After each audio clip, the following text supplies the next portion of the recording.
Bonjour, bonjour. Alors ouais, je me suis pas déguisée cette année pour Halloween.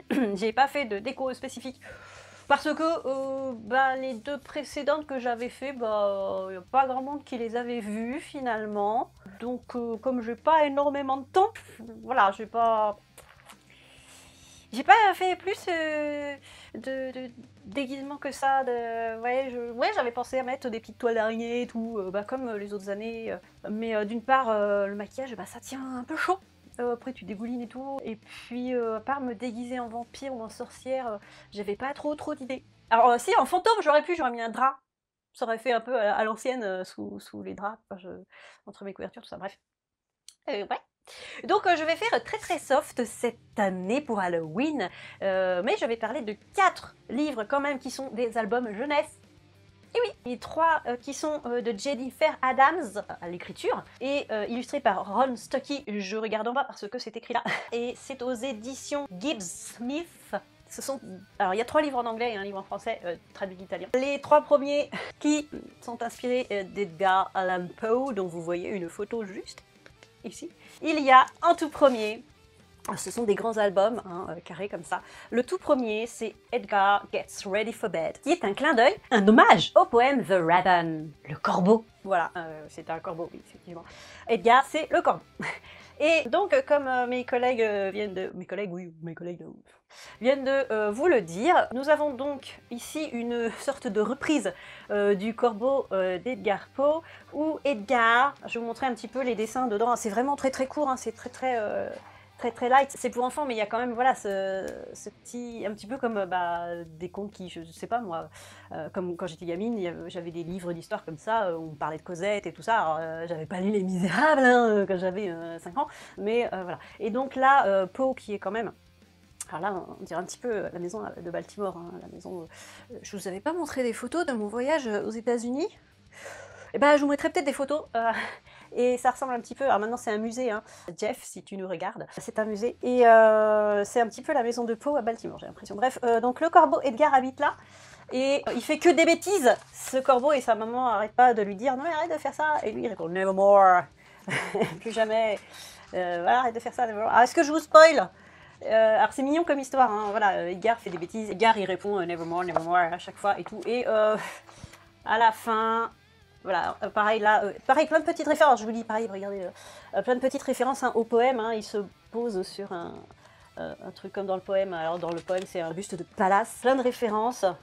Je peux pas tout vous dire. Je sais pas si vous avez lu Le Corbeau de Poe, alors là je vous montre, mais c'est là. Ah mais on dirait le papier peint de y penser un peu. Et voilà, et à la fin, sa maman lui dit je t'aime pour toujours. Et elle lui lit une histoire, elle lui lit quoi? The Raven d'Edgar Poe. Voilà, c'est très mignon. Donc ça, c'était le premier dont je voulais vous parler. Le deuxième, c'est Edgar and the Tattletale Heart, qui est un clin d'œil hommage à la nouvelle de Telltale Heart, le cœur révélateur en français. Et tattle en anglais, ça veut dire rapporter.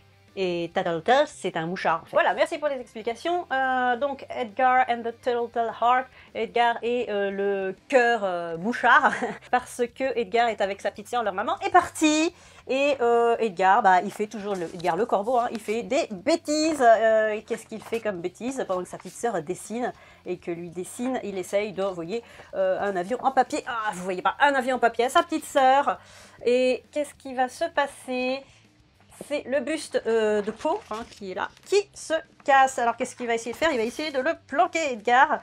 Et sa petite sœur, elle n'est pas contente. Alors il y en a un qui est rigolo parce qu'il va essayer de le planquer sous le plancher, comme dans la nouvelle de Poe, Le cœur révélateur, où l'assassin cache le vieux monsieur qui vient de tuer sous le plancher. Et donc leur maman arrive, Edgar il a essayé de réparer le buste de Poe, mais avec du scotch. Et sa petite sœur, elle commence à essayer de moucharder, de faire sa rapporteuse. Et alors la maman dit non, mais c'est pas bien de rapporter. Et du coup, elle va voir Edgar, elle me dit donc, Edgar, t'as rien à me dire? Si, j'ai cassé le buste, mais en fait, il lui a fait un joli dessin, et en fait, voilà, ça se finit bien, elle les aime et tout, et ça se finit bien, hop, ça se finit bien, on dirait un petit peu la forme d'un cœur. Alors oui, vous avez un cœur révélateur, voilà. Et ça, c'était le deuxième. Dans le troisième, qui s'appelle Edgar and the Tree House of Usher, qui est une référence à la nouvelle The Fall of the House of Usher, la chute de la maison Usher. Et merci. Nous avons Edgar le corbeau qui va rendre visite à son ami Roderick. Alors ce qu'il faut savoir c'est que dans La chute de la maison Usher, c'est un monsieur qui va voir un vieil ami qui s'appelle Roderick dans sa vieille maison. Et Edgar monte dans la cabane qui se trouve dans un arbre de son ami Roderick. Et donc voilà, et c'est interdit aux filles. Donc la sœur d'Edgar veut y aller mais elle n'a pas le droit. Et il y a une bourrasque de vent. Elle réussit à monter grâce à la bourrasque de vent, mais ça fait s'écrouler aussi la cabane. La chute de la cabane, de l'arbre de Usher. Voilà, et ça se termine bien aussi parce que avec tout ça, ils font, ils font un peu de nid dans la branche d'arbre et j'ai été très vite pour vous raconter ça. Et qu'est-ce qu'ils lisent? Ils lisent, alors, comme au début, un livre qui est lu aussi dans la nouvelle de Poe, La chute de la maison Usher, qui s'appelle Mad Trist. Voilà, et à chaque fois, petite référence. Alors je trouve ça sympa parce que c'est vraiment pour les tout jeunes enfants en fait, et ça fait des références littéraires, de littérature américaine bien sûr, pour les tout jeunes enfants. Et moi, si j'étais une prof de maternelle aux États-Unis, je n'hésiterais pas à leur lire ceci, parce que ça fait aussi une référence culturelle et littéraire pour les jeunes enfants. Voilà, c'est très rigolo pour les adultes qui aiment Poe, effectivement, la littérature américaine, et pour les enfants c'est très très mignon aussi. Et quatrième livre dont je voulais vous parler, qui est aussi un livre jeunesse, et je vous avais déjà parlé du premier tome l'année dernière à Halloween, un album de Mortina, et là ça s'appelle L'odieux cousin, et c'est de Barbara Cantini, aux éditions Albin Michel Jeunesse. C'est superbe, c'est vraiment super bien dessiné. Je sais pas si vous pouvez voir, on voit un petit peu, on dirait le chat du Cheshire ici. Mortina, voilà, c'est une petite zombie en fait, peut se déboîter la tête. Vous pourrez aller voir ma vidéo dernière d'Halloween où on parle du premier tome, où elle voulait se faire des amis, etc. Donc là, ses amis, elle les a toujours. Qu'est-ce qu'il se passe dans celui-ci? Donc il y a sa tante très paressée qui est là, qui s'est mise à élever des plantes. Et Mortina s'ennuie.